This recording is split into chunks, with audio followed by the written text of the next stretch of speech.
man and his suffering is ultimately a joke.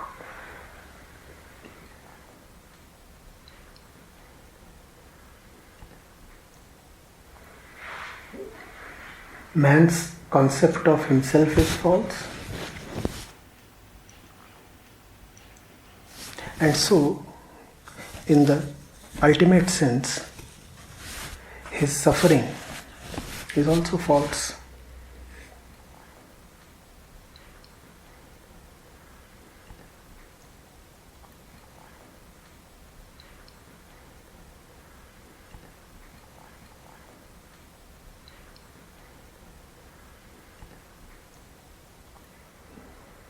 Somebody suffers thinking that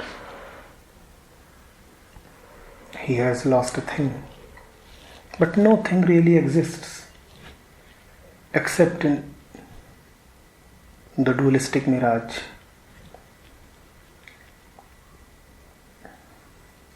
Somebody suffers for some other reason.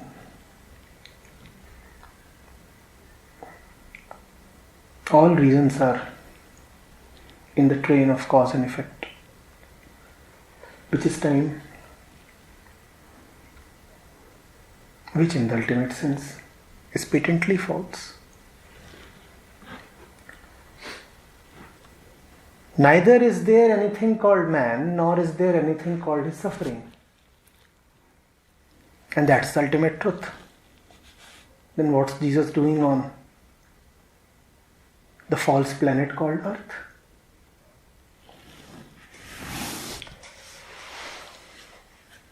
What is all this drama? It has to be understood.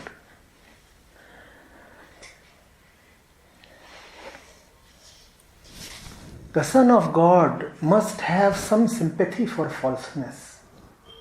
Otherwise, why would he come to help you? You are false. You are false. Why should Jesus help you?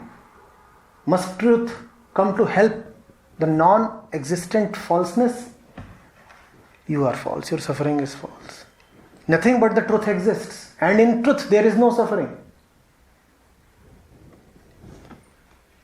So if you are false, why should Jesus look at you? The prophet, the teacher, must have a certain sympathy even towards falseness. Otherwise he cannot be the prophet. He must know that all is false and yet be prepared to treat the false with some consideration. Otherwise he'll just discard you. Go away. And therein lies the compassion of God. Knowing fully well that you are false and your tears are false and all your complaints and miseries are nonsense, he still dispatches a power to help you. Help whom?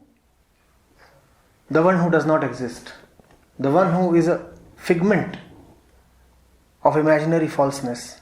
The one who really does not have a center. The one who exists only in his own dream. And God has sent over Jesus. And when Jesus comes over, obviously he knows that all is false, and to deal with the false,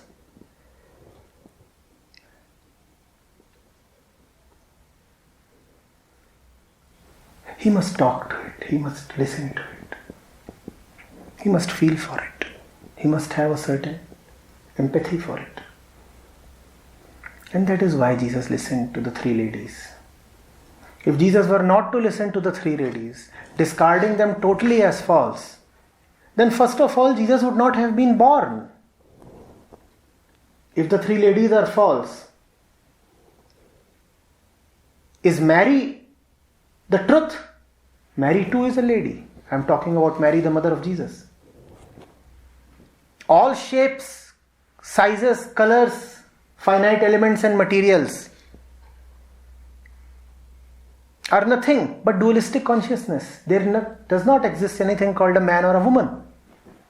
So the mother of Jesus too is false, just like the other three ladies belonging to the family of Lazarus.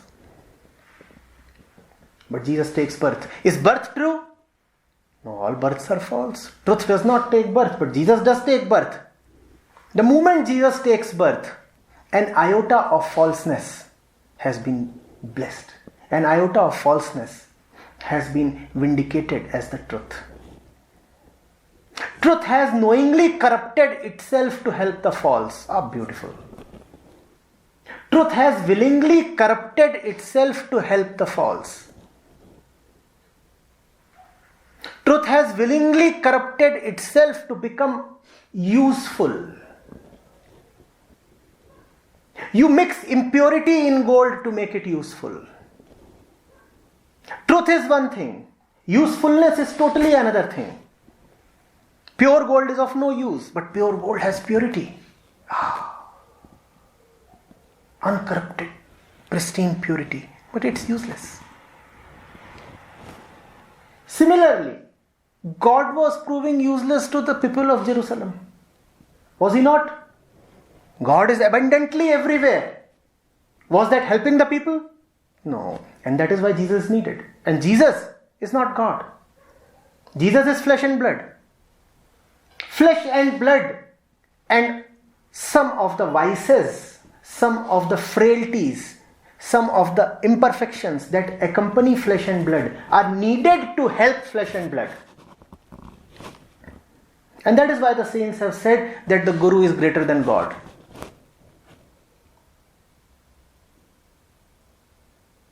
The Guru is greater than God because the Guru has some imperfections. Those imperfections make the Guru useful. God is not useful.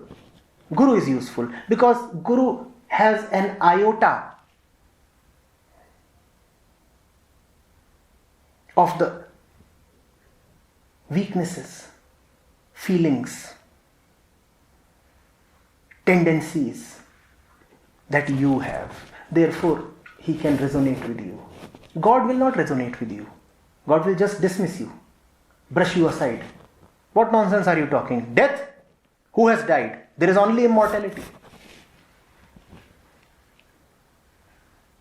In this great swath of immortality, you are weeping over death and impossibility. Get lost. Who are you? You don't exist. In front of God, you do not exist. Who are you? Therefore, God is useless. In front of Jesus, you do exist. Because Jesus is flesh and blood, like you. He is born from a human womb, like you.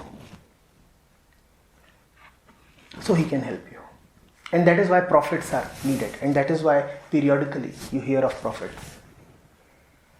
And that is why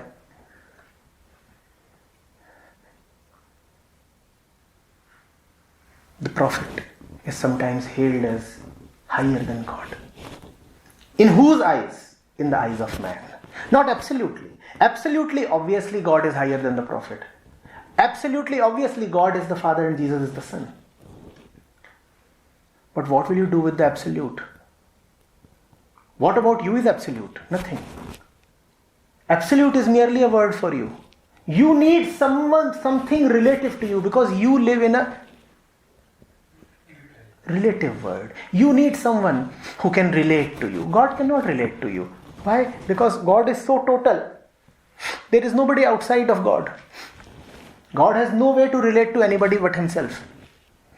And you are not God. How will God relate to you?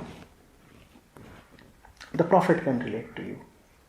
The prophet relates to you via your imperfections. So the prophet must deliberately carry some of your imperfections. You know, in India they say that if the liberated one quits Maya totally, then he will die within 21 days. It's a myth, obviously. But you must go to the core of this myth.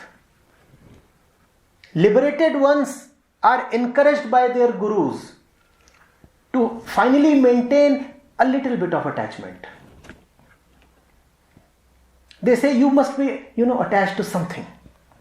Only then you will be of use to this world. Otherwise you will dismiss this world and say this world is useless. Throw this away.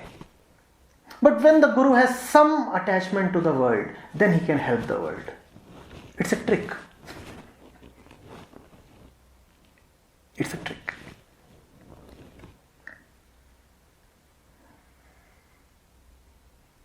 Are you getting it?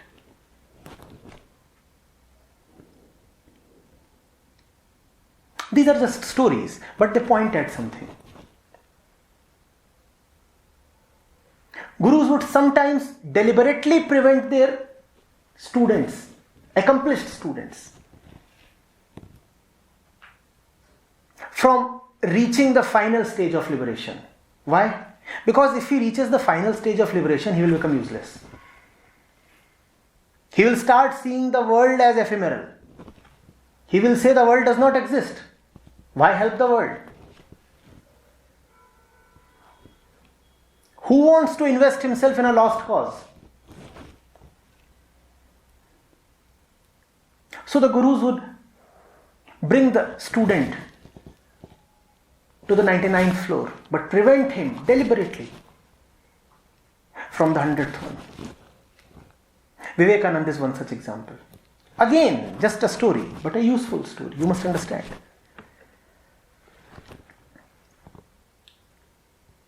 It is said that Ramakrishna somehow ensured that Vivekananda does not enter absolute samadhi. Because Vivekananda had a mission at hand. And absolute samadhi would mean that you are totally contented within yourself. Now there is no restlessness. Even the last trace of your humanness has been wiped out. And if there is no restlessness, why will you invest your energy in a mission? So Ramakrishna ensured that Vivekananda remained a little human, a little vulnerable. When men and women would cry in front of him, he would be moved and shaken. And so was Jesus. Understand this. It is necessary that a Jesus is shaken and moved when people cry. It is necessary that the heat of suffering melts him a little. Do not demand perfection from him. A perfect Jesus will not even see you. He will be of no use to you. A perfect Jesus would be just God.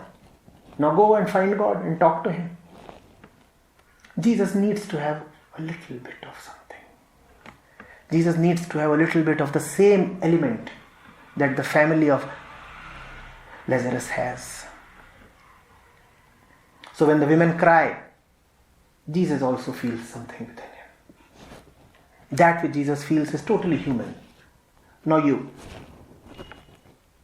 take your call. What do you want? God or Jesus? And if you'll have Jesus, then you'll have someone who is vulnerable.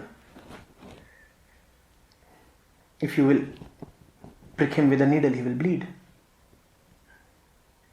If you'll put him on the cross, he will faint. God never faints on the cross, or does he? But Jesus does.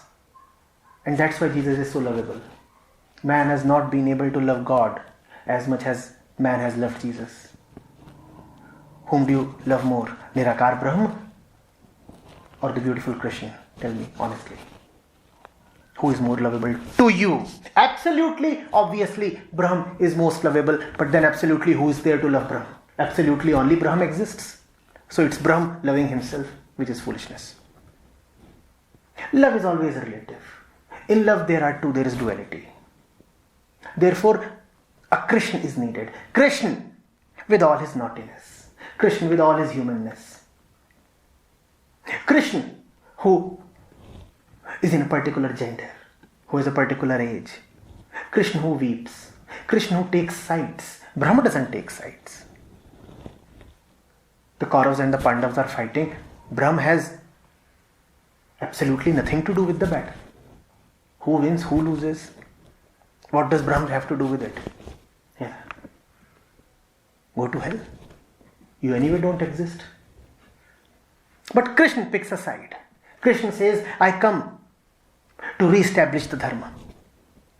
Brahma does not care for any kind of dharma.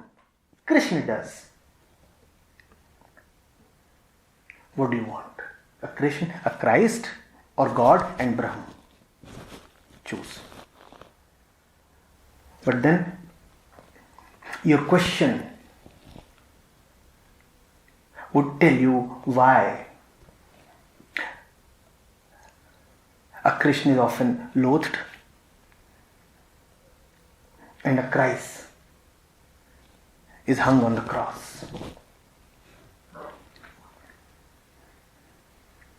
Because they make themselves accessible. They make themselves accessible for your sake, and they make themselves accessible to you in your dimension. You cannot pardon that.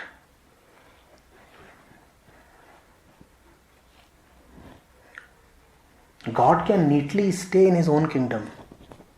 Why did he come over to my domain? Let there be a clear partition. God in heaven and man on earth. But when God comes to earth, then you cannot forgive God. How dare he touch me?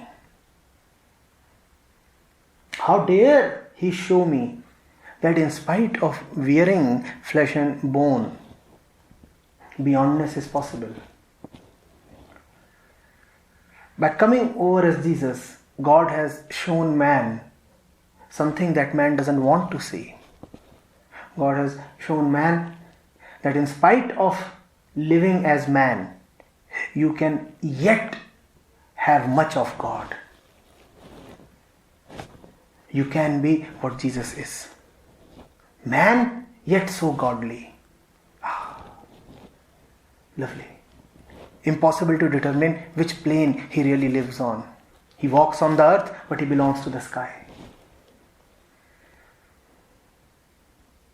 He talks the language of man, but his silence tells you of the beyond.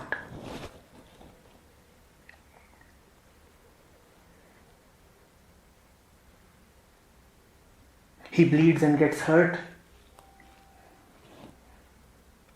as any other person does.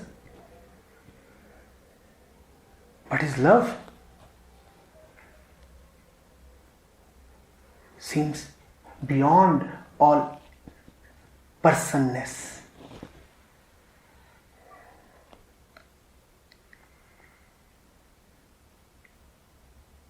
Such an impossible meeting.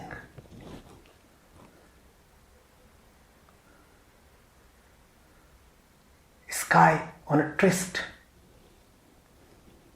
with the earth.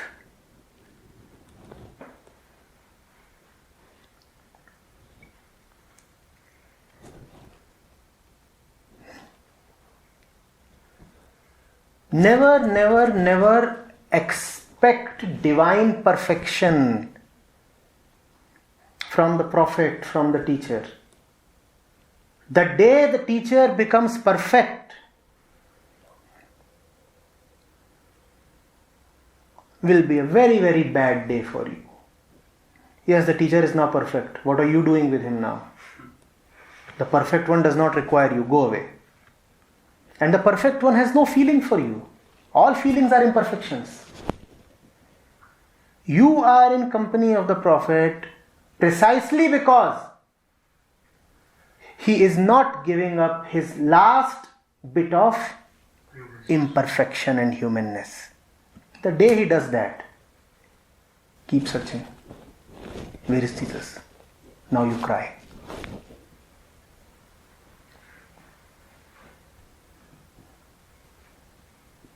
But when you want to kill him, that is your alibi. That is your weapon. You say, but you see, he behaved very humanly. Why should we follow him? He is just like us and yet claims to be the Son of God.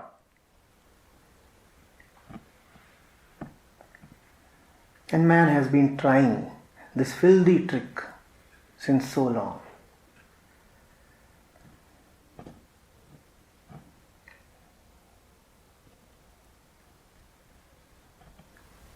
Yesterday I was reading about the Charvaks. And they would pick loopholes in the Vedic literature. And they will say, no. There are imperfections here. So let's reject Ved and Vedanta, everything.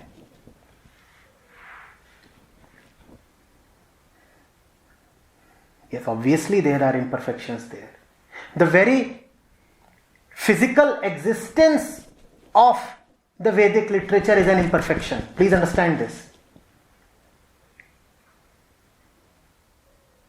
Perfection is just silence. The moment silence turns into a word, it has dawned imperfection. Because truth cannot be fully expressed in words, even if they are the words of the Vedas. So as long as there is just Maun, silence, nad, there is perfection. But the moment the first words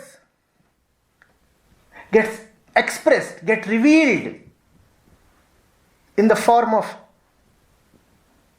divine literature, there is bound to be some human imperfection. Now, do not latch on to that. Do not keep pointing at that. That imperfection is needed so that something might be told to you. Would you be able to hear perfect silence? No. That is why you need imperfect words.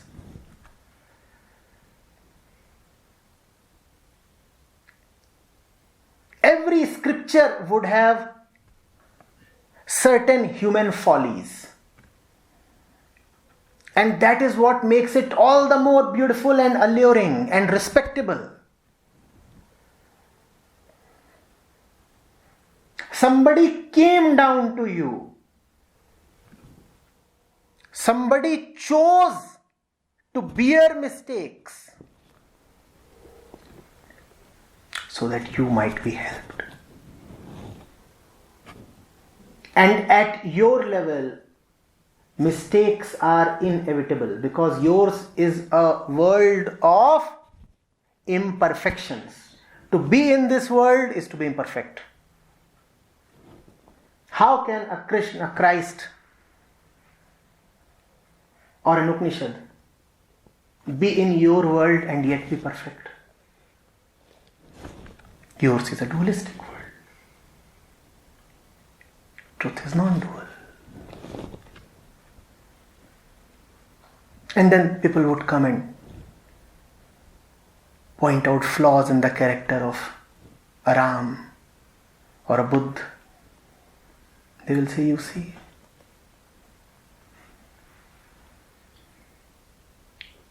the decision of Buddha to quit the palace, I don't quite agree with it. There were better ways possible. And Ram, why did he have to succumb to public pressure? He abandoned his wife. And Krishna, isn't it true that he violated the laws of the game, the war? And Muhammad, isn't it true that he was fighting all the time and he killed so many people?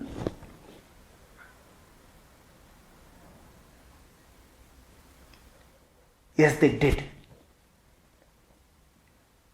And thank them that they did.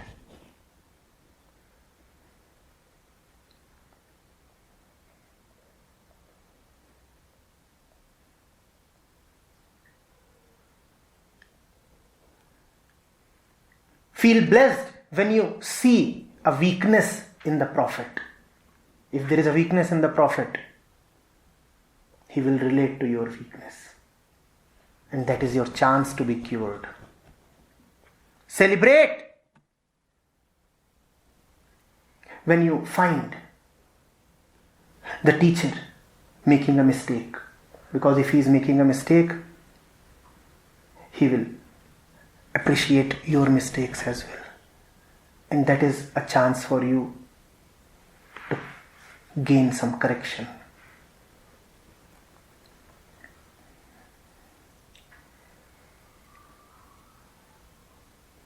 When you see that the Prophet is sick of the body, heave a sigh of relief, because then he will know how you feel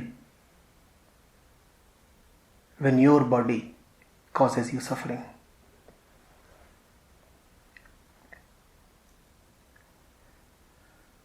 It is great if the Prophet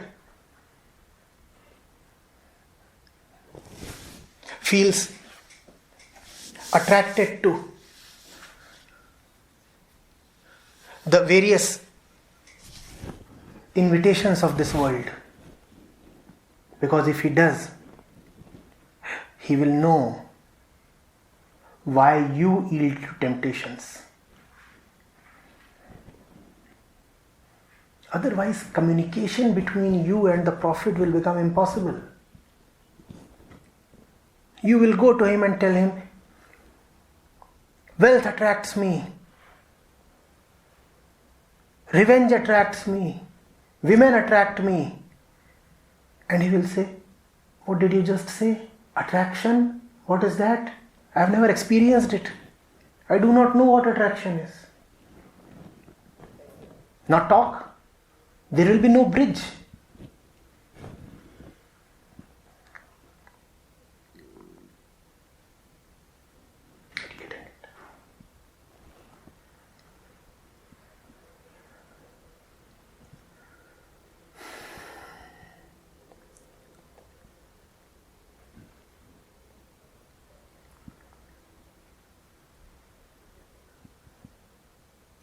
India has been very mature in this regard.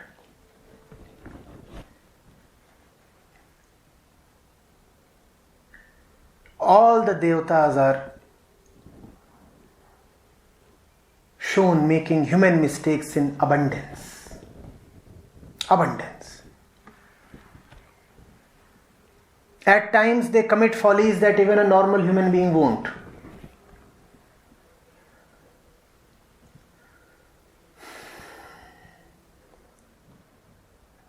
There is no concept of perfection because perfection is not a concept.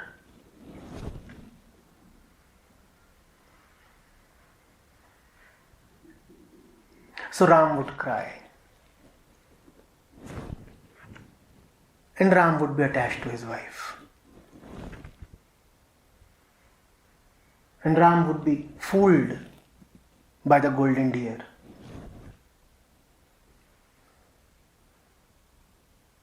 And Ram would give priority to keeping his father's word rather than the public good.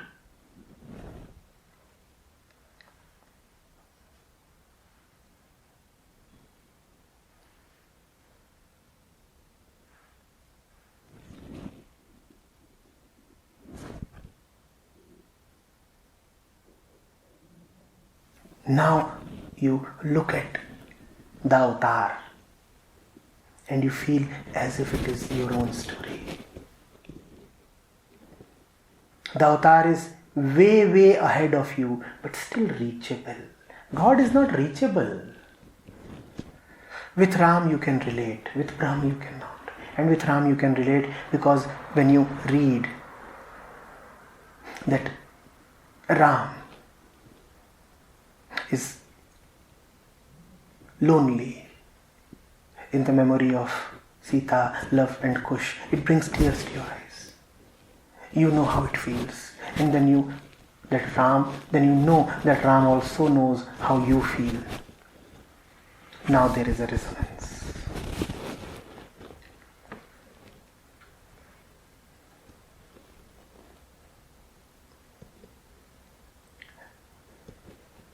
And in India, there is the legend of the perfect ones as well. You know what is their legend? Their legend is there is no legend. They disappear. So there are no stories about them. They just disappear. Gone. Mahasamadhi. Done. Now do what you want to do. He's gone. Totally gone. Absolutely disappeared. Now,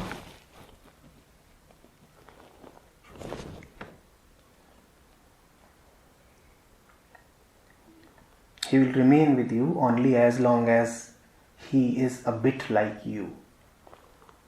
Pray that he remains a bit like you. Pray that he remains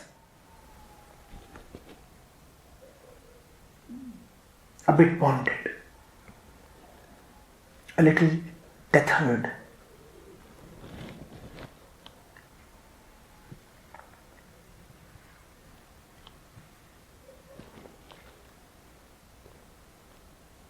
A little afraid maybe.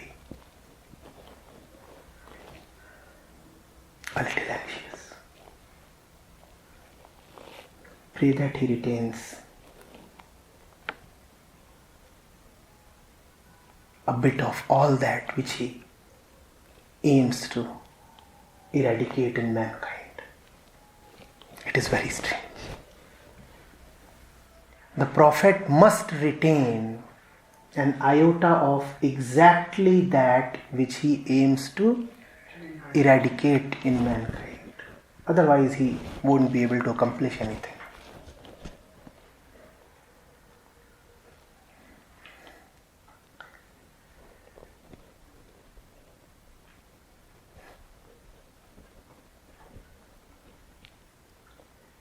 A Vivekananda is far more useful to you than an absolutely liberated Advait.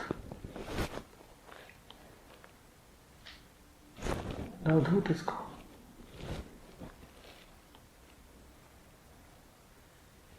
But the Advait is far closer to perfection than Vivekananda is.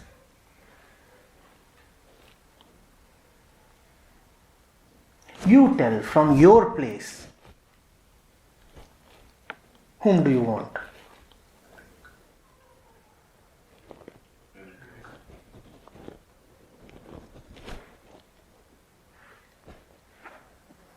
We have had very mystifying stories.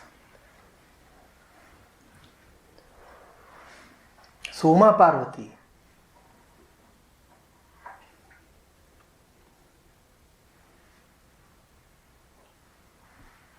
in her father's place, gets insulted. And she immolates herself. And then Shiv is depicted as desolately wandering from mountain to mountain, crying for the dead wife. Shiva crying for the departed wife. Is that possible? India says if that is not possible, that must be made possible. Otherwise, Shiva will remain on Kailash like an alien. We will have no contact with him. Man's contact with God is through the humanness that God chooses to wear. Man cannot wear godliness. So God wears humanness.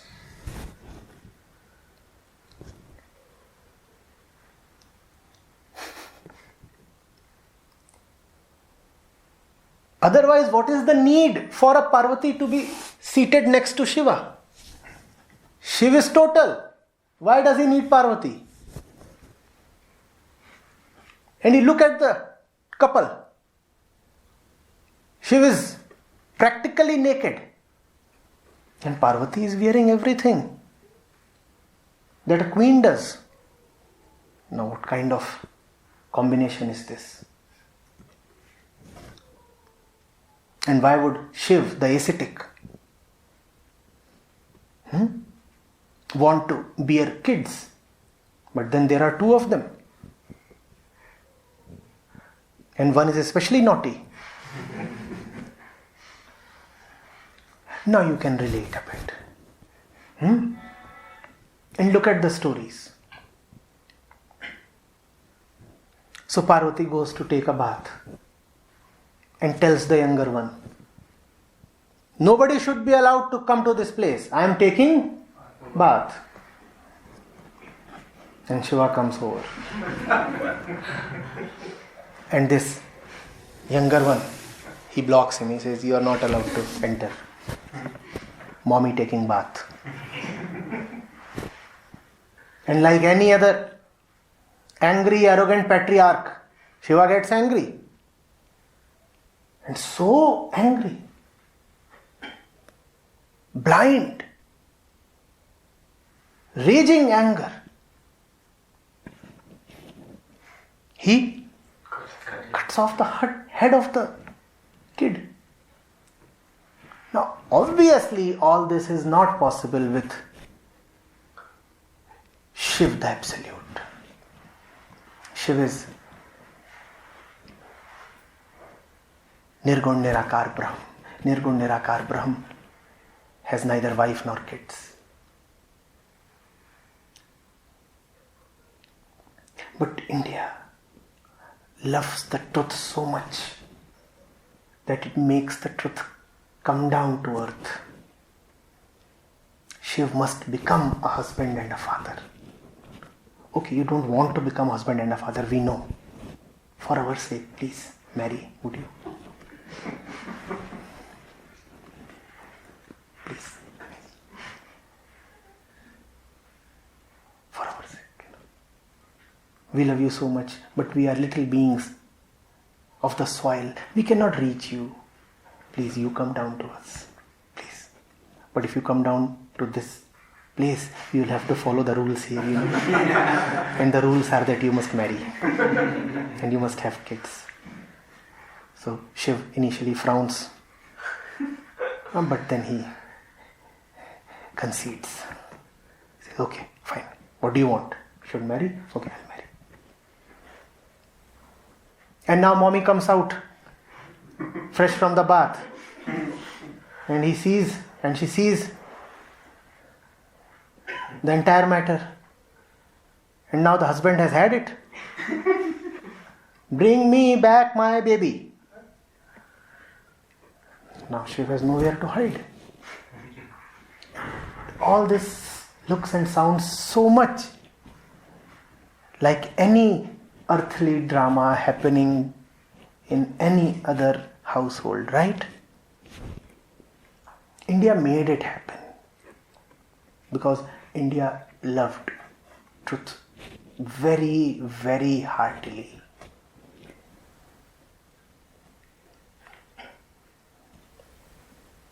This is a land that is characterized by love. They say India is the Vishwa Guru. No. India is not really that wise. But India is surely crazy in love. India does not really have great wisdom to impart to the world. But there is one thing that India has known, that is the immense depth and beauty of love. God has been turned into a family member.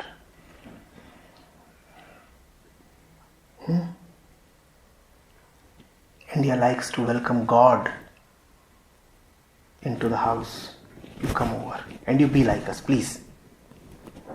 We cannot be like you. So you be like us. And the beautiful part is that the gods oblige. When man calls God home with all his imperfect and childish love, God accepts the invitation. God comes home like a human being.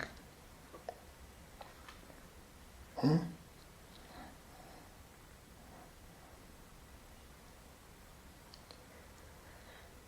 you getting it?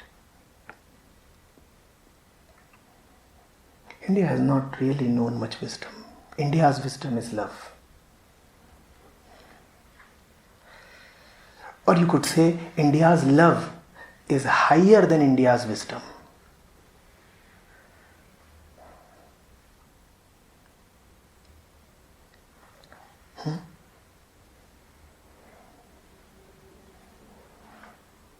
Call him. He will come.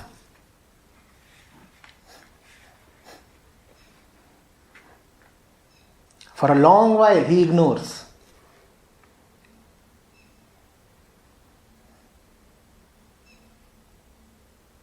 But how long can he ignore?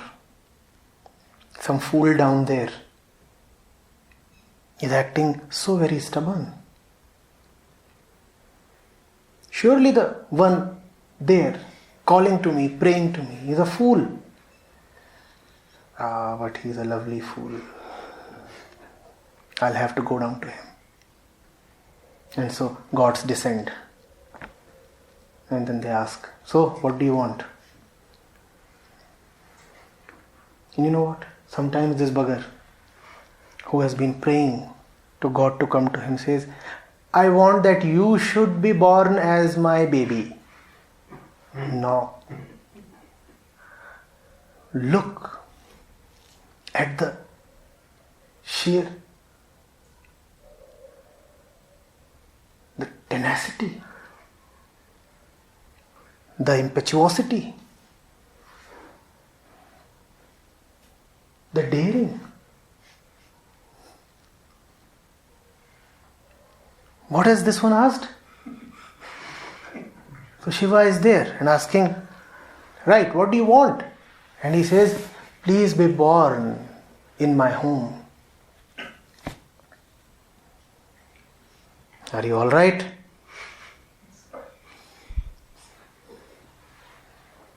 Do you know what you're asking? And this one says, it's all right if you do not want to keep your word.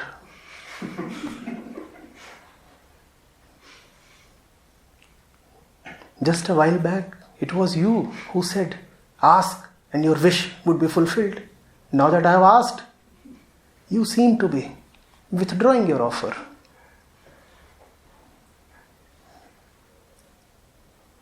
And Shiva or Vishnu,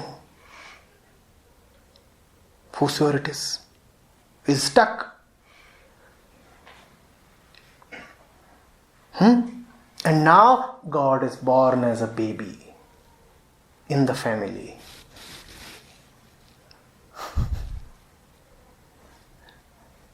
That's India for you.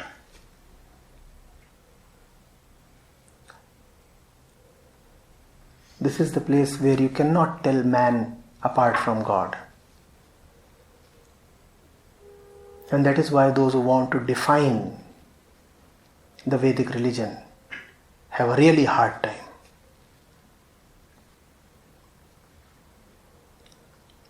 Man-made stuff can be defined, but how do you define something in which there is a mishmash of humanness and divinity? This and that. Several dimensions are crisscrossing.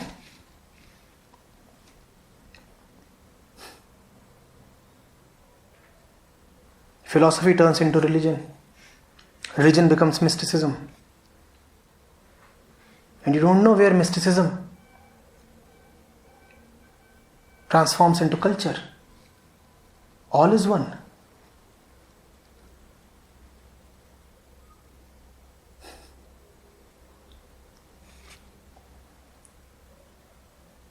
an absolutely delectable potpourri.